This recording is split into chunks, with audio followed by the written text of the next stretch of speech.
정직이 최우선입니다. 라는 제목으로 함께 말씀을 나누고자 합니다. 우리 모두는 신앙생활을 해가면서 수없이 많은 선택의 순간을 맞이합니다. 그 선택의 기준이 무엇이냐에 따라서 우리의 인생과 믿음의 방향은 전혀 다른 길로 흘러가게 되죠. 오늘 본문인 에스더 4장을 보면 한 여인이 생존과 안위를 선택할 건지 아니면 진실과 정직을 선택할 것인지에 갈림길 위에 서 있는 것을 보여줍니다. 오늘 우리는 이 본문을 통해 왜 정직이 최우선이어야 하는지, 그리고 하나님 앞에서의 정직이 과연 무엇을 의미하는지 함께 나누고자 합니다. 페르시아 제국의 왕 아하수에로는 넓은 영토를 다스리는 절대적인 권력자였어요. 동유럽에서 인도까지 다스렸으니까요. 아하수에로 왕은 세계사에서는 크세르크세스라고 불립니다. 여러분이 너무나도 잘 알고 있는 스파르타의 300용사와 전쟁하는 300이라는 영화 있죠. 거기서 페르시아의 왕이 등장합니다. 짐은 관대하다 이러면서 아주 키 큰 빡빡이 아저씨가 등장하는데 그분이 아하수에로 왕이에요. 그리고 저희가 느헤미야의 본문을 2주 전에 함께 나눴는데 느헤미야가 아닥사스다 왕 때 술 맡은 관원이 됩니다. 그러니까 그 아닥사스다 왕의 아버지가 아하수에로 왕이에요. 이 아하수에로 왕은 자신의 위엄과 권세를 과시하기 위해서 180 동안 잔치를 베풀었습니다. 그리고 그 절정의 단계에서 자신의 아내이자 왕비인 와스비를 불러서 자신의 영광을 모든 사람 앞에 드러내고자 했어요. 하지만 와스비는 왕의 명령을 거절했고 그 결과 왕후의 자리에서 쫓겨나게 됩니다. 이 사건은 제국 전체에 왕의 명령에 불순종하면 왕비라도 어떤 결과를 맞이할 수 있는지를 보여주는 그러한 선례가 되었습니다.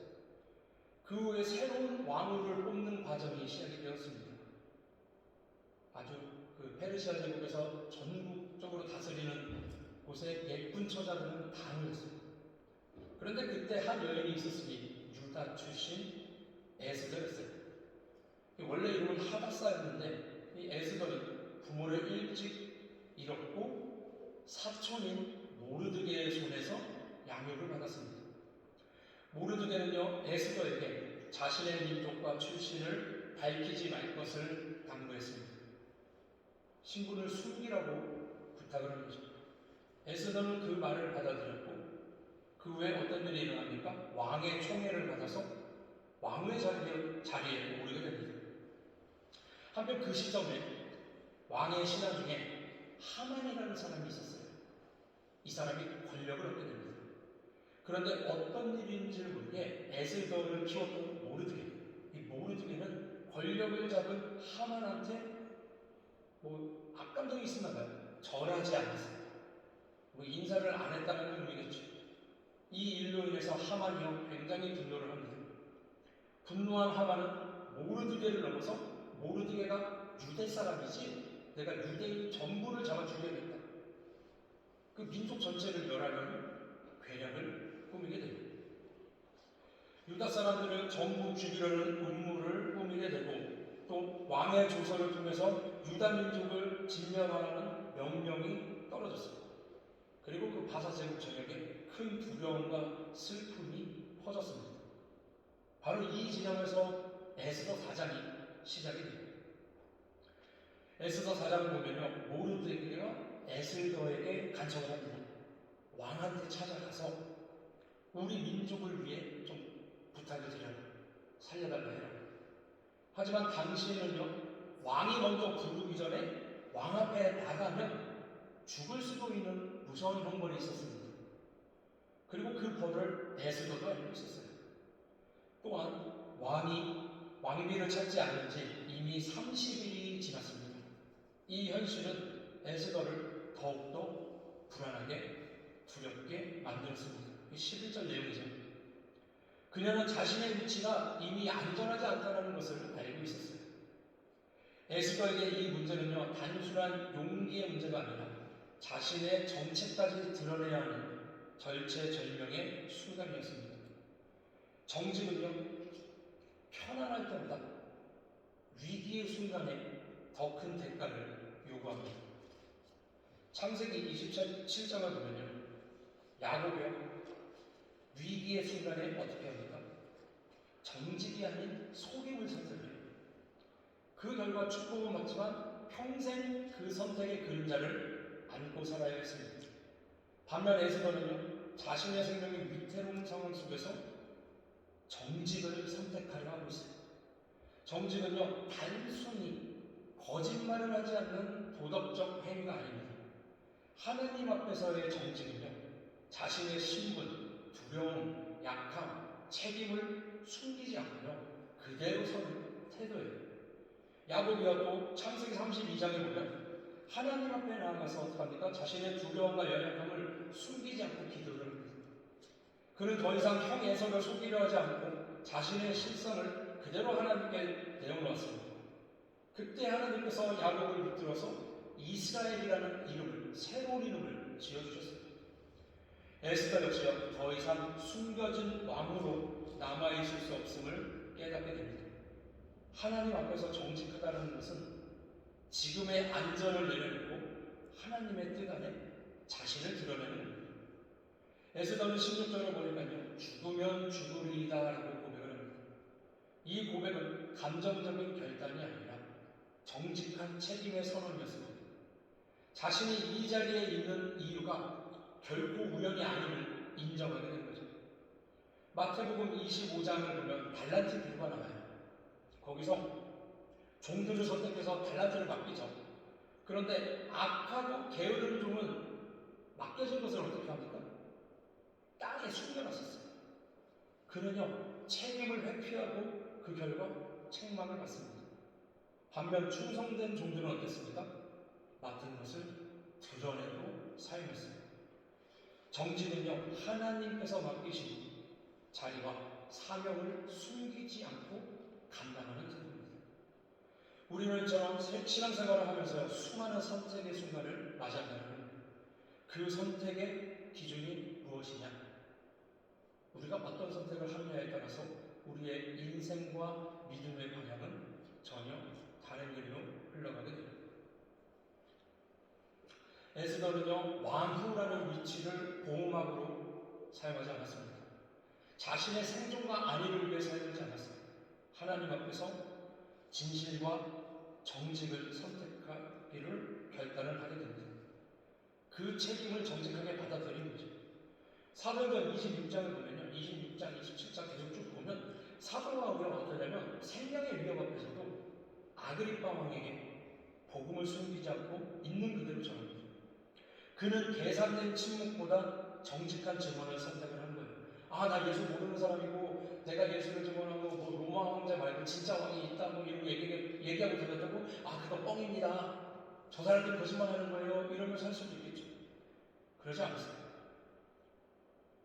하나님께서는 그 정직함을 통해서 사도 바울을 통해 복음이 로마에게까지 전파되게 됩니다. 결국 28장 마지막에 보면, 사도행전 28장 마지막에 보면 사도 바울이 가택연금을 당하게 됐는데 그 어떻게 끝나요? 사도행전이 2년 동안 자신의 로마에 있는 집에서 머물면서 사람들을 영접하고 복음을 계속 전했다고 하죠. 에스더의 정직한 결단 역시 개인의 용기로 끝나지 않아요. 그녀의 정직은 민족 전체를 살리는 통로가 되었습니다. 하나님은요, 정직한 사람을 통해 역사를 움직이십니다. 사랑하는 성도 여러분, 정직은요, 선택사항이 아니라 신앙의 기초입니다. 하나님 앞에서 정직하다라는 것은 우리의 말뿐만 아니라 삶의 방향과 태도의 전체를 드러내는, 에스더는 더 이상 숨지 않았죠. 자신의 출신을 밝히는 순간 죽을 수도 있었어요. 그런 위험이 분명히 있었습니다. 하지만 그 정직 위에 구원의 역사를 하나님이 세우셨습니다. 오늘날의 우리의 자리에서도 동일한 질문들이 던져집니다. 우리는 편안함을 위해 숨고 있지는 않는지, 또 불의를 보고 침묵하고 있지는 않는지, 책임을 피해서 회피하고 있지는 않는지 우리의 인생을 돌아봐야 됩니다. 사랑하는 성도 여러분, 정직은 정말 기본적이면서 최우선이 되는 덕목입니다. 하나님 앞에서 숨기지 않고 서는 자를 통해서 하나님은 오늘도 일하고 계신다는 이 이 사실을 잊지 마시길 바랍니다.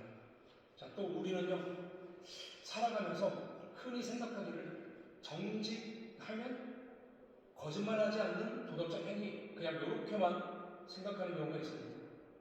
하지만 성경이 말하는 정직은요, 그보다 훨씬 깊은 의미를 포함하고 있어요. 바로 투명성과 책임감입니다. 어떠한 단체든지요, 정직이 최우선이 되어야 됩니다. 단체의 정직을 한마디로 얘기하는 게 바로 투명성이에요. 모든 단체들은 투명해야 됩니다. 투명하다는 것은 뭡니까? 숨김이 없다는 것입니다. 감추지 않는다는 뜻입니다. 책임을 질 준비가 되어 있다는 겁니다. 예를 들어 국정 운영이 불투명하다면 어떻겠습니까? 국민의 세금을 거두어서 어디에 어떻게 사용했는지 알 수 없다면 사회는 곧 불신에 빠지게 될 거예요. 정책의 결정 과정이 공개되지 않고 또 책임자가 모호하고 질문에 대한 제대로 된 답변이 없이 회피만 한다면 그러면 그런 나라의 국민들은 정부를 믿지 못하겠죠. 그때부터 국가는 질서가 아닌 의심을 가지며 운영되기 시작합니다. 아무리 좋은 정책이라도요, 투명하지 않다면 의혹이 생기고 결국에 그 의혹이 균열과 분열을 일으키게 되죠. 회사들은 어때요? 기업도 마찬가지죠. 회계가 불투명한 기업, 언젠가 반드시 무너지거나 대가를 치르게 됩니다. 손실을 감추며 책임을 회피하는 순간 그 기업은 이미 안에서부터 썩기 시작한 거죠. 겉으로는 화려해 보일 수 있지만 투명성을 잃은 조직은 반드시 신뢰를 잃고 신뢰를 잃은 조직은 오래갈 수 없어요. 그러면 교회는 어떻습니까? 교회가 투명하지 않다면 어떨까요? 재정이 어떻게 사용되었는지 성도들이 알 수 없고 어떤 결정들이 어떤 과정을 통해 이루어졌는지 설명이 전혀 없고 또 질문을 하는 성도들을 불편한 존재로 인식하고 여기게 된다면 그 교회는 어떻습니까? 겉으로는 예배를 드리지만 실제로는 신뢰 위에 세워져 있지 않은 그러한 공동체가 되겠죠. 사랑하는 성도 여러분, 교회는요, 세상 어떤 단체보다 더 정직해야 합니다. 그 이유는 교회는 하나님의 이름을 걸고 존재하기 때문입니다. 교회가 불투명함은 단순한 행정의 문제가 아니라 하나님의 영광을 가리는 일이 됩니다. 제가 앞쪽에서요, 창세기 27장, 32장, 마태복음 25장, 사도행전 26장, 27장, 28장, 그리고 오늘 에스더 본문까지 이 부분들이 뭐냐면 여러분, 이번 주 한 주 동안 저희가 그 매체인 성경 일기로 묵상을 했으면 한 번쯤은 봤을 구절들입니다.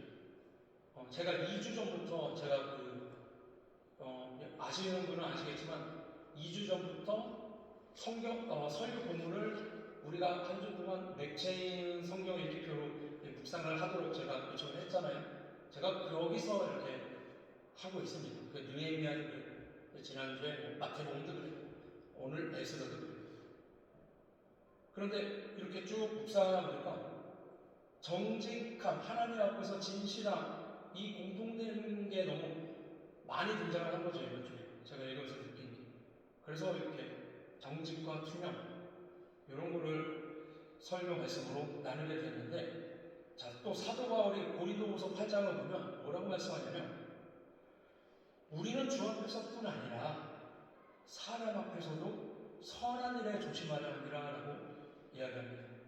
이는 단순히 도덕적 이미지를 관리하려고 말하는 게 아니라 하나님을 믿는 공동체는 사람들 앞에서도 투명해야 한다는 것을 보여주는 거예요.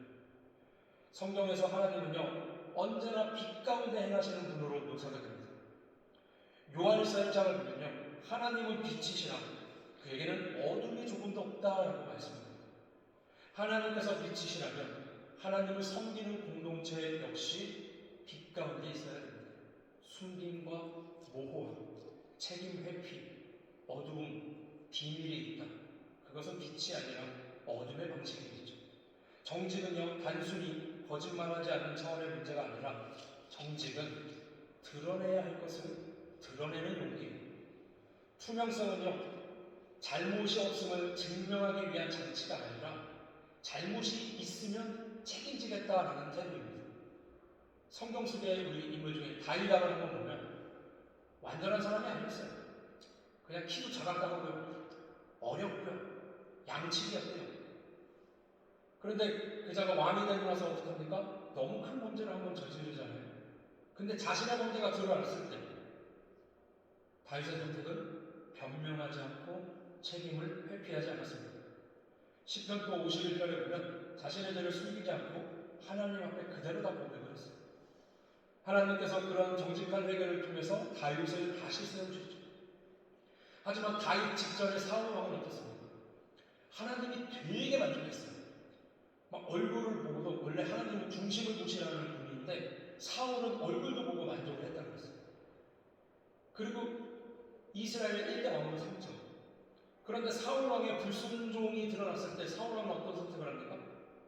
인정하지 않고 백성 때문이었다고 변명하고 그 상황이 어쩔 수 없었다라고 하면서 책임을 회피합니다. 사울의 문제는요, 단순한 불순종이 아니라 정직하지 못한 태도였습니다. 그 결과 하나님은 사울 왕을 버립니다. 하나님은 실수 없는 사람을 찾는 게 아니라 정직한 사람을 찾는다는 거죠. 에스더서를 보아도 마찬가지예요. 에스더는 오랫동안 자신의 정체를 왕에게 숨기고 있었습니다. 그것은요, 비겁함이 아니라 어떻게 보면 생존을 위한 어쩔 수 없는 선택이었어요. 하지만 결정적인 순간이 왔을 때 에스더는 더 이상 숨지 않았습니다. 오늘 본문을 보면 그녀는 자신의 출신과 민족을 드러내야 하는 선택 앞에 서 있었어요. 침묵하면 자기는 안전할 수 있어요. 하지만 정직하면 자기도 같이 죽을 수 있어요. 그럼에도 불구하고 에스더는 죽으면 죽으리이다 하고 고백하며 투명함을 선택합니다. 그 정직한 고백을 통해 하나님은 이스라엘 민족 전체를 살리셨습니다. 역설적으로 숨지 않았을 때 살 길이 열렸고 드러냈을 때 구원의 역사가 시작되었습니다. 이는 개인의 신앙뿐 아니라 공동체의 원리이기도 해요. 교회가 숨기기 시작한다? 뭔가를 하나님의 공동체가 뭔가 숨기기 시작한다? 그러면 살아있는 것 같아 보여도 이미 망하기 시작한 겁니다. 하지만 교회가 드러내고 설명하고 책임지는 길을 선택할 때 그럼 하나님은 그 공동체를 분명히 통해서 일하시겠죠. 예수님께서 어땠습니까? 예수님이요, 숨어서 이적을 행하지 않았습니다. 공생애 동안 결코 숨지 않았습니다. 예수님이 바리새인들의 위선을 가장 강력하게 책망했던 이유는 무엇이었습니까? 그들이 겉으로는 정말 경건해 보이고 사람들의 이 떠받침을 받는데 속은 불투명했기 때문입니다. 그러나 예수님은 항상 회칠한 무덤들이라고 이야기를 하셨죠. 회칠한 무덤이 뭡니까? 무덤 위에 시멘트 칠을 하는 거죠. 겉은 깔끔한데 속은 썩어가고 있는 거죠. 이는 투명하지 않은 신앙, 정직하지 않은 종교에 대한 가장 강력한 경고였습니다. 우리는 스스로에게 그럼 물어보고 점검해야 됩니다. 나는 투명한 사람인가? 정직함이 있는가? 우리 교회는, 공동체는 투명한가? 우리는 설명할 수 있는가? 우리는 질문을 두려워하지 않는가?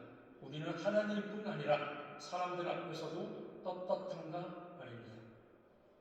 정직은요, 여러분, 편리하지 않아요. 투명성은요, 때때로 불편합니다. 그러나 정직과 투명성이 없는 평화는 가짜 평화이며 숨김으로 유지되는 질서는 오래가지 못해요. 그렇다고 친구들끼리 대화하는데 사실만 얘기하라는 게 아니에요. 그러면 너 티냐 이러면서 갈라서 됐죠? 그런 정도의 이야기는 아니에요. 그런데 여러분 정말 명심하셔야 됩니다. 정직이요 최우선이에요. 개인에게도 단체에게도 국가에게도 그리고 무엇보다 교회에게도 그렇습니다. 하나님은 오늘도 투명한 공동체를 통해 자신의 영광을 드러내세요. 빛 가운데 행하는 공동체에게 하나님은 기쁨으로 행하십니다. 모르드게의 요청이 딱 처음에 있었을 때요, 에스더는 선뜻 대답하지 못했어요. 그때 모르드게가 에스더에게 결정적인 말을 전달하죠. 우리 오늘 보면 14절을 읽겠습니다. 한 장만 들려주시면 함께 읽겠습니다. 시작. 그를 잠잠하여 아뢰었으면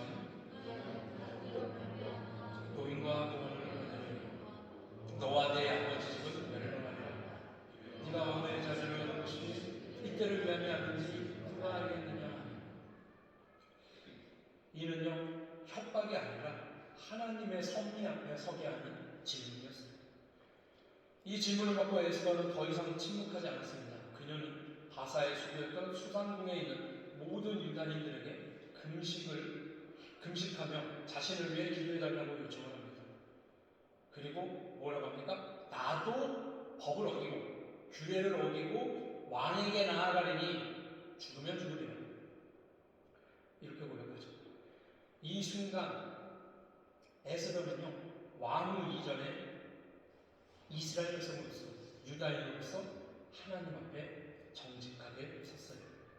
사흘간의 금식 후에 에스더는 왕 앞에 나아갔습니다. 놀랍게도 왕은요 에스더를 보고 둘 중에 하나였어요. 금지팡이를 내밀어서 살려주든지 안 불러도 왜 쳐다보고 죽이든지. 그때 법이 그랬습니다. 근데 놀랍게도 금지팡이를 에스더에게 내밀었습니다. 이는 생명이 허락되었다라는 표시였어요. 왕은 그녀의 요청이 무엇이든 허락하겠다라고 이야기합니다. 그런데 에스더가 여기서 하만이 계략을 씌워서 이스라엘 백성을 전부 죽이려고 합니다.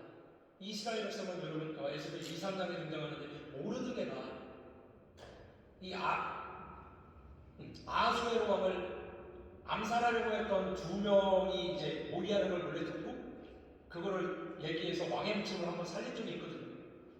그게 2장과 3장에 등장하는데 바로 여기서 하만이 계략을 씌워가지고 유대인들 다 죽이려고 하고 그 왕의 목숨을 살려줬던 하만을 포함한 유대인까지. 그리고 사실 저도 유대인이거든요.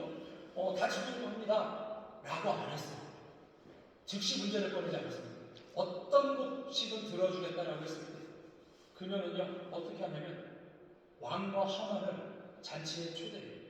그리고 그날에도 다음 날에도 잔치에 초대하겠다라고 이야기하죠. 이는 두려움이 아니라 하나님의 때를 기다리는 신중함이었습니다. 결국 유다인들을 모두 죽이려고 했던 하만은 어떻게 됩니까? 자기가 장대를 설치해가지고 나한테 인사 안 하면 모르게 여기에 매달아 죽이겠다 그러고 있었거든요. 근데 자기가 설치해놓은 장대에 자기가 달려서 죽게 됩니다. 사랑하는 성도 여러분, 정직은 크리스천들의 삶에서 선택사항이 아니라 본질적인 기준이에요. 많은 덕목 가운데 하나가 아니라 신앙의 뿌리와 방향을 결정짓는 핵심 가치입니다. 크리스천에게 정직이 최우선 되어야 하는 이유는 단순히 윤리적으로 바람직하기 때문이 아니라 정직이 곧 뭐다? 하나님을 믿는 태도이기 때문입니다. 성경은 하나님을 진리의 하나님으로 계시하고 있어요.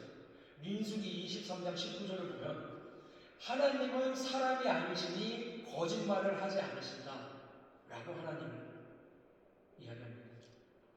또 디도서 1장을 보면 거짓말을 하지 못하시는 하나님이라고 선언합니다. 하나님은 본질적으로 진리이십니다. 그분 안에는 거짓과 모순이 존재하지 않습니다.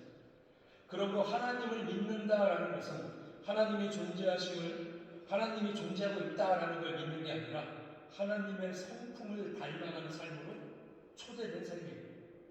크리스천이 거짓과 타협하고 그러면서도 나는 하나님을 믿는 사람이야 라고 이야기한다면 그것은 신앙의 내용과 삶의 방식이 분리된 상태입니다. 하나님이 정직하시다면 하나님을 따르는 백성 역시 정직을 삶의 최우선으로 삼아야 됩니다. 또한 정직은 어떻습니까? 자신의 믿음이 시험받는 자리에서 드러나게 되어 있습니다. 불이익이 없을 때 정직한 것 어렵지 않아요. 하지만 내가 이 정직하면 손해가 발생한다. 그러면요, 또 관계가 깨질 수 있다. 자신의 안전이 위협받을 수 있다. 그러면 그때에도 진실을 선택하는 것, 그게 곧 믿음의 깊이를 보여준다는 거죠. 에스더의 결단은요, 용기의 문제가 아니라 어떻게 보면 믿음의 문제였습니다. 하나님을 신뢰하지 않는다면 결코 내릴 수 없는 선택이었습니다. 정직은 결국 하나님께서 결과를 책임지실 것이라는 믿음 위에서만 가능해집니다. 정직은 크리스천들에게 옵션이 아닙니다. 신앙의 토대이고요. 하나님을 믿는 방식 그 자체입니다. 하나님은 정직하신 분이며 하나님은 하나님 앞에서 숨김이 없는 자를 통해 일하십니다. 정직은 우리에게 때로는 손해처럼 보이고 불편하며 위험해 보일 수도 있습니다. 하지만 성경은 한결같이 증언합니다. 정직을 선택한 자를 하나님께서 책임지신다. 오늘을 살아가는 크리스천들에게 가장 시급한 질문은 이것입니다. 나는 얼마나 정직한가? 이게 아니에요. 나는 지금 어디에 숨어 있는가? 입니다. 하나님 앞에서, 사람 앞에서, 그리고 나 자신 앞에서 정직할 때 그 삶은 비로소 복음의 통로가 될 수밖에 없어요. 사랑하는 성도 여러분, 정직은 한 번 더 말씀드리지만 크리스천에게 최우선입니다. 이것이 신앙의 출발점이며 하나님의 나라의 방식임을 아시고 하나님 앞에서 또 사람 앞에서 투명함과 책임감으로 정직을 나타내는 저와 여러분이 다 되시기를 축원합니다. 할렐루야.